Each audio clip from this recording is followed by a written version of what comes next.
Hi guys, Strange Developer here. It's been a very long time since I published my latest video, and basically for this whole period I've been working on improving myself, clearing my head, and also I needed a bit of a period of silence because of all the horrible things that are happening around the world.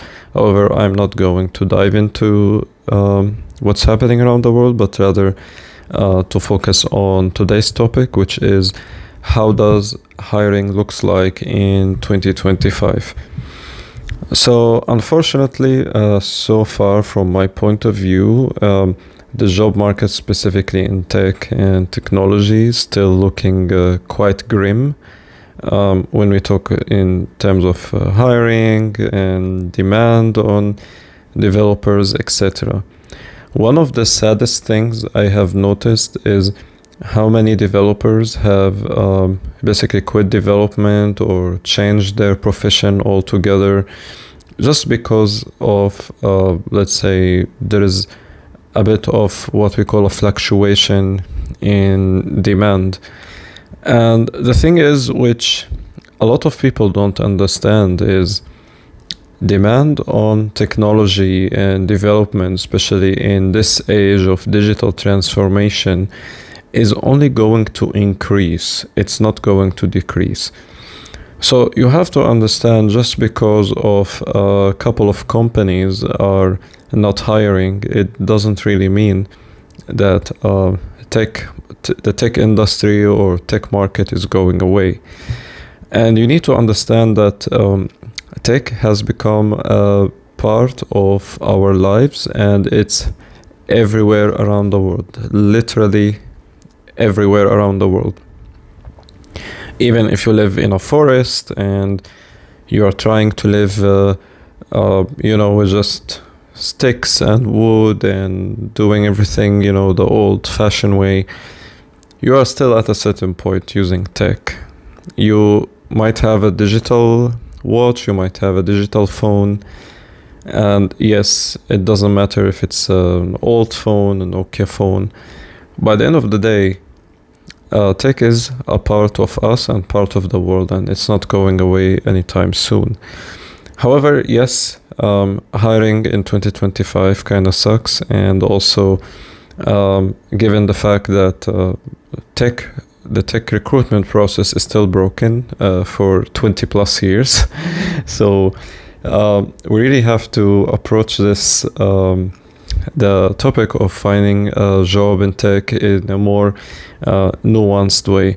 One thing for sure that is not going to change is that the more time and effort you put to improve yourself, learn new skills, etc., it's only going to put you in a better position.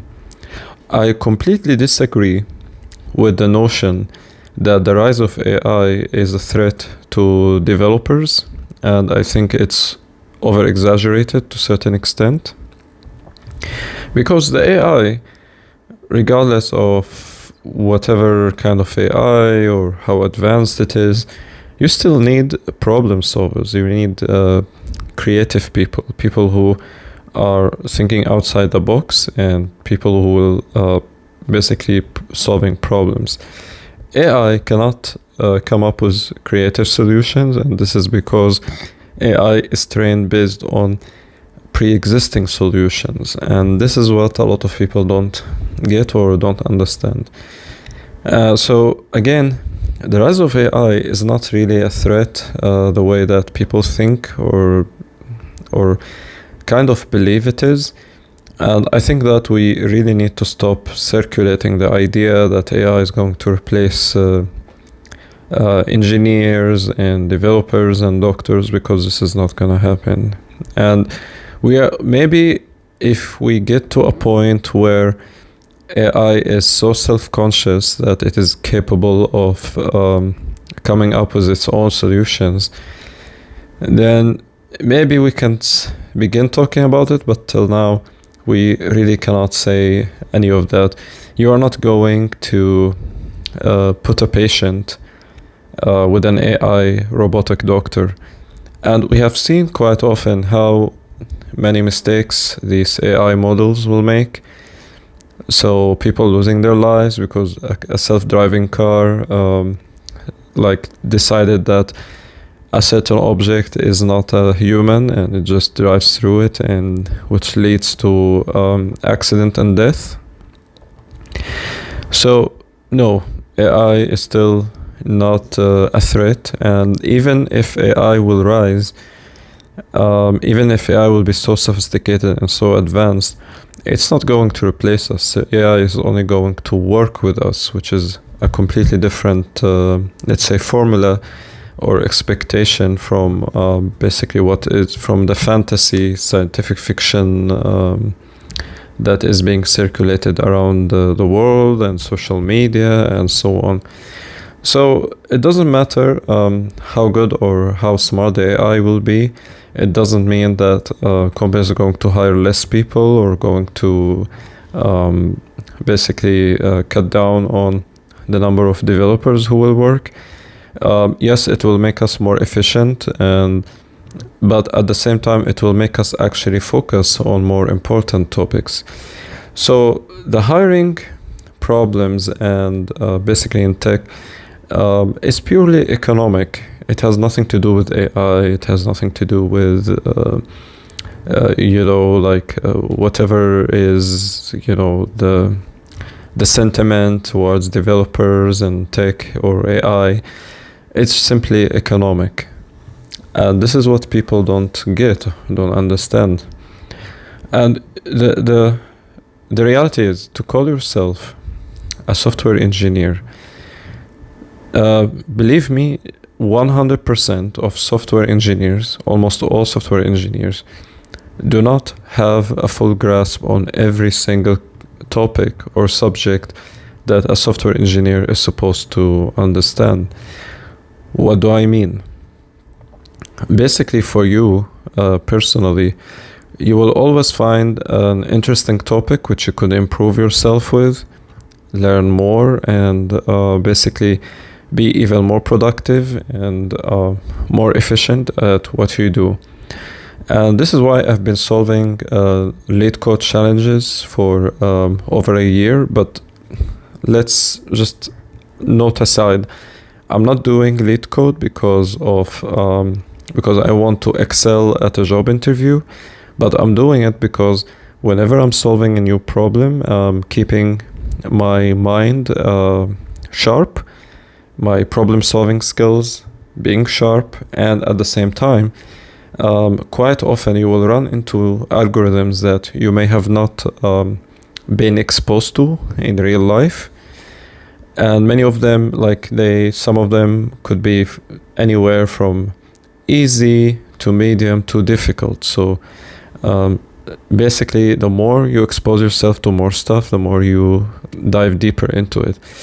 And now, with people shifting to cybersecurity and identity and all of that, you need to understand that basically a software engineer who understands very well encryption, coding, secure coding, and all of that, you are still going to be a perfect cybersecurity specialist. So with all that given in mind, it's only basically where are you shifting your focus on. So it kind of really saddens me. Again, it's heartbreaking when I see developers struggling and deciding to quit or deciding to either open a farm or a bakery. Now, I have nothing against people doing what they like. I mean, I have nothing against having a farm or a bakery. But at the same time, you just have to understand that basically just because a company is not hiring or the economy is not doing very well, and you apply to a job where there are thousands, hundreds of applicants applying to the same job, it doesn't mean that you're doing bad or that you're not doing very well. And you need to understand that just because a certain part of the world is having economic problems it doesn't mean that there is no demand on developers in other parts of the world. So you always have to approach everything from kind of a nuanced way of thinking. Unfortunately, when it comes to hiring and recruitment, companies still do very poorly. And this is because of bad communication or inappropriate communication. And the problem with recruitment, which by the way, it's not only me, but you will find hundreds of coaching and recruitment experts on social media talking about, and from other sources, companies cannot be very transparent with you when you get a rejection. So basically, whenever there is a rejection, you will never hear something like, oh, actually, I mean, there are some companies who got this transparency and they do tell you exactly why they are not hiring you, but majority of companies, they will never tell you the real reason why they are not hiring you. And trust me, more often than not, it's out of your control. It's not because of your fault. It's not because you didn't know how to invert a binary tree. It has to do more with the company itself. And basically, if the company hasn't basically put real effort into the recruitment process, and they didn't train very well the interviewers basically to be realistic, to have realistic expectations, and then there is nothing much, like, really it's not your fault. And again, do not be disheartened or sad about the situation, because by the end of the day, and here's something from my personal experience, is that a lot of these people, I mean, even on the tech interviews and technical rounds, etc., they might seem like very smart. They are so smart, and they are giving you some kind of amazing, very clever kind of problem, and they try to project that they are smarter than you, but in reality, it's a different story when basically you are presented a problem that you haven't prepared and you haven't been prepared for.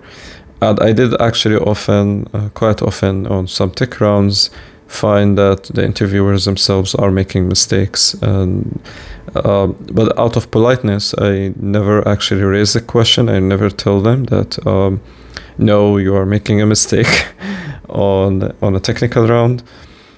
So you have to take it with a grain of salt that the process is still kind of broken, very subjective, and it's unrealistic in the sense that somebody is trying to decide based on like very, very shallow criteria how good or how smart or how bad you are. And there is also the subconscious bias, which will always exist. And again, many reasons are outside of your control. In reality, is that if you have experience and you have been writing code for many, many years, it's not your fault that that you couldn't make it, or that whatever reason, something that happened and you never got the offer. So you really need to focus more on the future, focus on moving forward. And there are lots of opportunities and ways in which basically you can like open yourself to even more wider fields. And again, do not restrict yourself to a certain part of the world where maybe the situation is not so good, and explore opportunities everywhere. And that's one of the beauties of being a developer, is that you can work anywhere around the world. You can be working online, remotely. It doesn't really matter. What matters is that you are doing something that you are passionate about, something you enjoy. And as long as you are providing something of value, it doesn't really matter what others think of you or whatever. And you have to understand that basically from an employer point of view, or there is no obligation to hire you, even if you did so well and you excel. It doesn't mean that they will hire you. It doesn't mean that you are going to be basically fit 100%. So many times I try, personally speaking, to filter out companies or employers who I believe that I am not culturally fit to work with. And this is because I do a lot of work to make sure that I don't get myself into a team or a work environment that is toxic or where people are doing passive aggressive things. So sometimes it will save you really a lot of nerves, and you're preserving your health and mental wellness by making sure that you put all the effort to make sure that you are talking to the right people, you are doing the right thing.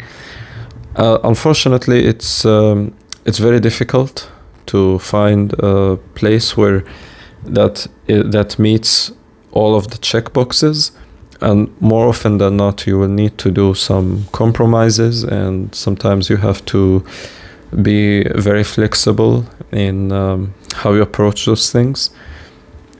So sometimes maybe the culture is great, but you are not doing anything interesting, or maybe vice versa. Maybe you're doing very interesting work, but the environment and culture of the organization is very toxic and corrosive for your mental wellness. So you really need to find a place where there is a balance between all of those things. And again, remember that the world is large and big, and that you do not need to restrict yourself to anything. As long as you keep trying, you keep doing your best, you keep improving yourself, eventually you will make it. So anyways, I hope that you found this video motivating, and check out my website. And if you'd like to learn more about digital transformation, or if you have a business and you would like to transform your business and improve it for your customers, check out my website.